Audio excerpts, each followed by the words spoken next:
تو اے نبی اسی دین کی طرف لوگوں کو بلاتے رہنا اور جیسا تم کو حکم ہوا ہے اسی پر قائم رہنا اور ان کی خواہشوں کی پیروی نہ کرنا، اور کہہ دو کہ جو کتاب اللہ نے نازل فرمائی ہے میں اس پر ایمان رکھتا ہوں اور مجھے حکم ہوا ہے کہ تم میں انصاف کروں۔ اللہ ہی ہمارا اور تمہارا پروردگار ہے، ہم کو ہمارے اعمال کا بدلہ ملے گا اور تم کو تمہارے اعمال کا، ہم میں اور تم میں کچھ بحث و تکرار نہیں۔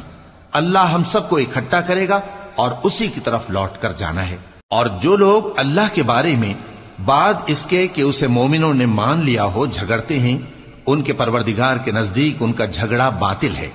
اور ان پر اللہ کا غضب ہے اور ان کے لیے سخت عذاب ہے۔ اللہ ہی تو ہے جس نے سچائی کے ساتھ یہ کتاب نازل کی اور عدل و انصاف کی ترازو بھی، اور تم کو کیا معلوم شاید قیامت قریب ہی آ پہنچی ہو۔ جو لوگ اس پر یعنی قیامت پر ایمان نہیں رکھتے وہ اس کے لیے